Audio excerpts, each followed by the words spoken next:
Yeah, they are. I think they are. They seem to be. Again, he was just taking it over last time we played him, and this year you could tell he's starting to implement kind of his his philosophies and what he wants to do, and I think his guys are responding. Obviously, everybody this time of year is trying to figure themselves out and figure out who they are, but they're tough. They guard not only zone but in man, and they have some guys that that are more than capable of having big nights. So they feel to be a more connected group this year. Do you anticipate y'all being a strong offensive rebounding as y'all been to this point? Well, you know what? I did, just because it's something we went into the summer really emphasizing, and something that we wanted to be better at. We've always talked about it. Last season, we talked about it a lot. But again, this summer, it started this summer, and we put a big emphasis on it in everything we do, in every practice, talking about it, after practices, after games, putting a big emphasis on it. And so it's good to see that it's translating. And I think from a personnel standpoint as well, we have some guys that may be better offensive rebounders than we had last year. So I think that plays a part as well. The SEC Coaches Conference that you attended was headlined by some really great SEC coaches across different sports. Just what did you learn, and how has that conference just helped you this season? You talking about the thing I went to in Atlanta? Oh, yeah, it was good. It was really good. Got to hear a lot of good information from some special speakers, and so it just gave me a whole new perspective on the profession, on things that I could do better. It's all about growing. We ask these guys in the summer to get better at their craft, and sometimes we kind of take that for granted too. So it was a great opportunity for me to grow and develop, and also be around other coaches in our league, and also as you talk about them, you start to see even more how special Tennessee is, and just hearing the things they have at their school and all that stuff. It just it brings to light how special our situation is. I know you've got a lot Good question here with your team, but what's been your early thoughts on how the SEC as a whole has started off, and with the SEC ACC challenge? Is that just a label that we look at, or is there a little extra sense of pride and maybe trying to boast that you all are maybe the best conference in America? Yeah, it is a sense of pride. I think I wouldn't say that we don't pay attention to it. We do. Like, our league is a monster. Every year I always think, man, how can it get any better? And it does every year. And so when we're not playing those guys in our league, I root for them. I want them to do well, because I know how tough and how brutal our league is, and how competitive it is. And so it is a good chance for us to, as a league, to see where we kind of stack up. So we take pride in it, and especially in non-conference, of representing our league. Coach, you had to grow up with some ACC bias, growing up there and playing there. So, how's your perspective changed as you've worked in this league and gotten familiar with it? Yeah, growing up in North Carolina, it's ACC country, right? You grow up and that's all you see. And me not being a big football guy, I didn't really have a complete understanding of what SEC meant, from that standpoint. And so, yeah, I grew up as an ACC fan, and I played in the ACC, but it's been eye-opening to watch the development of the SEC through the years. And with me being in this league, it was going into my fourth season, to see the basketball just take off and arguably be the best basketball league in the country. When you look at ranked teams, when you look at guys getting drafted, when you look at style of play, when you look at the physicality and the competitiveness of every game, it'd be hard to argue that SEC isn't up there at the top. And so it's been great being a part of this league, and being in the SEC, and being able to compete at a high level in it. Would you assess what Deep Stone has given you all so far, and what are kind of the next steps for him? Yeah, D Stone really excited. You know, he had to step away a little bit for some personal issues, which we totally understand and respect. And it's great to have him back in the fold. You know, his teammates love him. You know, on and off the court. I mean, he's just a great young man. But you know, getting him back in has been good, giving us a little more depth inside, and you know, at his position, the ability to shoot the basketball and stretch the floor.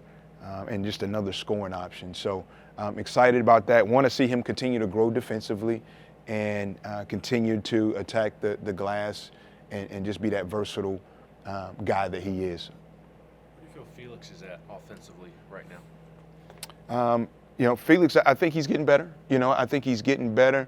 And, you know, I think, you know, if you look at his role at Ohio State and you look at, you know, him here, you've seen growth, you know, and we know it's not going to happen overnight. I thought he had an unbelievable summer, and I was surprised at his ability to score it inside, you know, over the summer and throughout this season, you know, because I don't know if he was like a primary option for him inside or not, but so his growth has been promising, you know, and so it's with him, he's one of the hardest workers I've been around.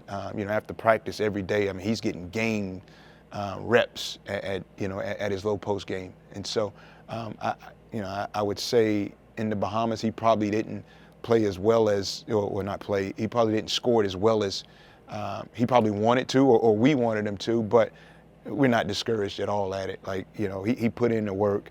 We see it every day in practice. You know, just like shooters miss shots, you know, just because their, you know, big shots are closer to the rim, sometimes you kind of still lose perspective on how tough it is around the basket, right? And so, you know, I'm excited about him. We feel great about him and his work ethic, and we know he's going to be fine. He's going to be fine. Play a lot of guys who are bigger than him. Right. This week he's going to have a guy who's 20 pounds heavier than him. Yeah. What kind of challenges does that present for Felix? Yeah, I think the biggest challenge would be on post position, right? And him maybe not being able to get him as deep as he would like off the initial duck ends for his initial catch. So he's going to have to work in different ways to get his catches where he wants them. And so that's something that, you know, we've been studying on film, he's been studying on film, and he'll be prepared to attack. And Felix strong as well. You know, he may be a little more wiry, but I mean, he's got some wiry strength that you know, and he'll be able to create some angles and kind of do what he does. Coach Earl's efficiency numbers on both ends are off the charts. How surprised, or are you surprised you're doing that with 3 transfers that are a big part of the equation? It's tough to say I'm surprised because I see the hard work that they put in. Obviously, when you're adding that many new guys, you worry about how quickly it'll come together. Not if it will come together, but how quickly it does. And it has kind of, you know, it's come together nicely per the numbers. And so it's you know, it's good. I would credit a lot of that to Zakai kind of holding it together, right? That point guard who, you know, in his 4th year, like, he knows the system like the back of his hands, and he knows he has a great feel for, like, when to get guys shots, where to get them from, and then I would say just the new guys that came in being sponges, listening. We spent a lot of time in the film room. I think that has helped with it, and you know, and then in practice, you know, our practices are competitive on you know, both sides. I feel like, you know, we're as deep as we've been, and so that elevates our practice intensity and our practice levels. How does your team change defensively when you're facing a team that doesn't necessarily seek out the 3-point shot?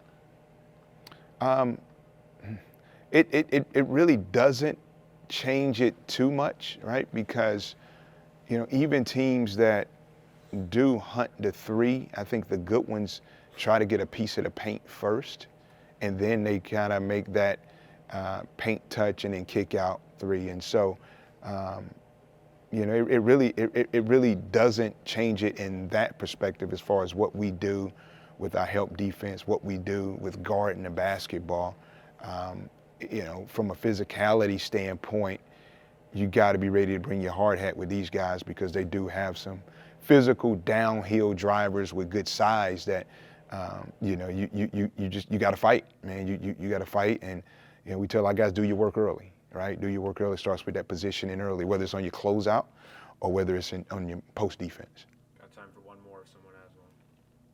Coach, how great is it to see just Chaz have this much success early on? It's great, it's great, and because when you're recruiting out of the portal, you don't necessarily know like how it will translate, if it will translate, but his efficiency numbers spoke for themselves when he was at North Florida, and so we felt pretty confident in it. And what he does at a high level, I feel like regardless of where he is, he'll be able to do it, right? And so it's exciting to see that, but it's also exciting to see Igor having success. It's exciting to see Felix having success.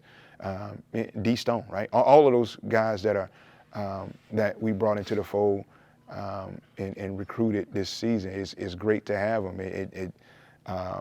It helps us kind of, from an evaluation standpoint, know what we're looking for as we move forward and what things kind of translate and hey, what we see in our process of recruiting the portal has been effective, to the extent. So it's great.